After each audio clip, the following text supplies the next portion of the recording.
Je crois qu'il n'y a pas eu de jeu avec des légendes urbaines aussi tenaces que celle de Pokémon Rouge et Bleu.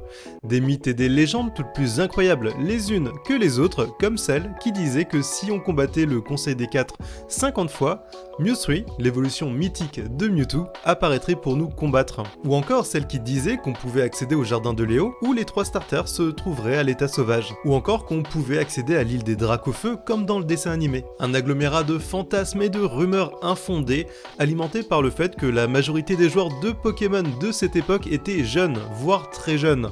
Et qu'en plus il n'y avait aucun moyen de vérifier ou d'infirmer une information comme c'est le cas aujourd'hui avec internet.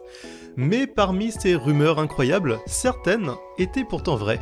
Comme celle qui affirmait qu'il existait un moyen d'avoir des Pokémon de niveau supérieur à 100. Ou encore cette rumeur improbable mais véridique qui disait qu'il existerait un 152e Pokémon inconnu. Bref, dans Pokémon, la frontière entre la réalité et la fiction est particulièrement perméable. Mais parmi tous ces mythes et rumeurs, celui qui m'a le plus marqué, c'est celui du camion de Mew. Cette légende, que vous connaissez sans doute, voudrait que Mew, le tout dernier Pokémon, introuvable autrement, se cacherait sous un camion sur les quais du bateau l'Océane. Mais j'ai vérifié, autant dans les versions originales que dans les remakes, autant dans Pokémon bleu, rouge et jaune que dans Vert-Feuille et Rouge-Feu, jusque dans Pokémon Let's Go, le camion de Mew est simplement un mythe. Mais et si c'en était pas un? Et si Mew se cachait vraiment sous le camion, mais pas dans toutes les cartouches? Et si ce mythe de Pokémon Rouge et Bleu était en fait bien réel?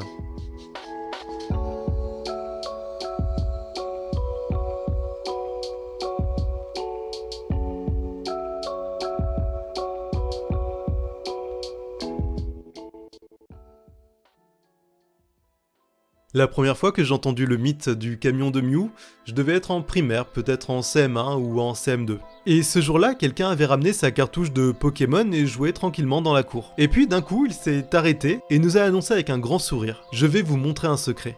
Il est allé dans son Pokédex et a commencé à marteler la touche du bas pour faire défiler l'écran. Et avec lui les noms de tous les Pokémon qu'il avait rencontrés, jusqu'à arriver à ceux en milieu de liste, puis ceux en bout de liste, Tauros, Liputu, Electek, sans s'y arrêter. Il a dépassé les légendaires, Elector, Sulfura. Il est arrivé à Mewtwo.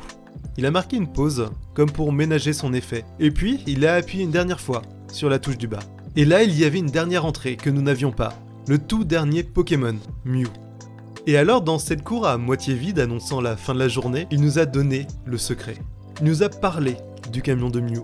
Et il nous a révélé toutes les étapes pour trouver ce dernier Pokémon légendaire. Le week-end suivant, j'ai effacé ma sauvegarde et recommencé une nouvelle partie.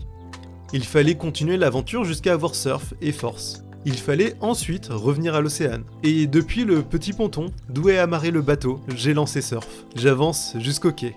Et le camion est bien là. Mew est forcément juste là. Il est forcément sous le camion. Il est forcément à portée de main. Je lance Force. Évidemment, rien ne se passera. Aucun Mew n'apparaîtra et le camion ne bougera jamais. Je crois que ça a été une des expériences de jeu qui m'a le plus marqué, tellement je voulais croire à l'existence du camion de Mew, et tellement j'étais proche de voir le mythe se réaliser. Et vu la popularité du mythe encore aujourd'hui, je n'étais clairement pas le seul. Certains joueurs et joueuses ont même rendu un petit hommage à cette légende dans Pokémon Go en photographiant Mew sous un véritable camion, peut-être pour rendre un petit peu le mythe réel au moins une fois. Et parmi ces gens que le mythe a marqué, il y a le youtubeur, bidouilleur, programmeur et hacker MrCheese. Un mythe qu'il a tellement marqué qu'il décide en 2017 de le rendre réel, en faisant un hack du jeu.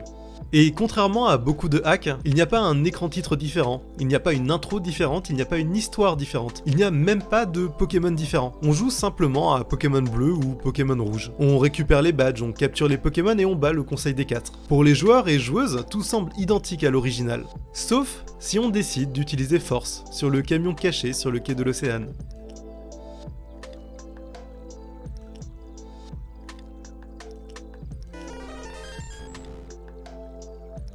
Mais si le hack est intéressant, MrCheese n'est pas le premier à rendre ce mythe bien réel.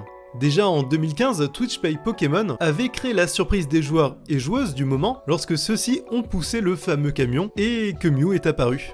Et puis en 2016, le speedrunner Shenanagan avait lui aussi créé la surprise lorsqu'à la fin de sa Glitch Exhibition, il annonce qu'il va une fois pour toutes mettre fin à la rumeur du camion de Mew. Il est donc allé sur les quais, il a poussé le camion et surprise, Mew est apparu sous les applaudissements du public. Mais là où Mr. Cheese se démarque, c'est parce qu'il lui donne une physicalité. Le hack fonctionne autant sur des émulateurs que sur une véritable cartouche Pokémon, jouable sur une véritable Game Boy.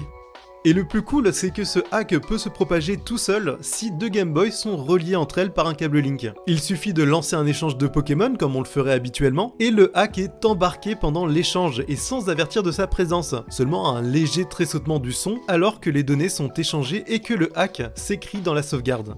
Un hack qui ne s'annonce pas sur l'écran titre et qui agit comme un virus en se propageant tout seul de câble Link en câble Link sans se manifester, si bien qu'on peut posséder, sans le savoir, une cartouche où le mythe existe. Un mythe qui devient réel, mais pas pour tout le monde et pas dans toutes les cartouches. Et cette particularité me fait penser à un autre événement de Pokémon, la découverte de Mew en 97 dans les cartouches japonaises. A l'origine, les premiers jeux Pokémon auraient dû n'incorporer que 150 Pokémon, mais après la suppression d'un outil de débogage au dernier moment, Shigeki Morimoto et son équipe décideront d'incorporer un tout dernier Pokémon, Mew. Ils l'intègrent comme un secret inaccessible et seulement connu par l'équipe de programmeurs. Mais le secret commence à bugger et des joueurs et joueuses se retrouvent à affronter ce nouveau Pokémon imprévu et qui donc prend des allures de mythe pour celles et ceux qui ne l'ont pas, jusqu'en avril 97, date à laquelle Nintendo officialise Mew dans le magazine japonais CoroCoro. Mew devient réel et la légende laisse place à l'officiel. Et il y a quelque chose d'assez beau et poétique à ce que la légende ne prenne corps que dans certaines cartouches, qu'elle devienne réelle, mais seulement pour certains joueurs et pour certaines joueuses qui ont eu une cartouche buggée. Et c'est de cette façon que fonctionne le hack du camion de Mew. Le mythe est un mythe, sauf pour celles et ceux qui ont une cartouche hackée. Et peut-être que vous achèterez une cartouche sur internet par nostalgie, et vous verrez qu'il y a déjà une partie en cours. Et peut-être que vous déciderez de la continuer, de ne pas l'effacer. Et peut-être alors que l'incroyable deviendra vrai, que l'improbable se produira, et que le mythe deviendra réel.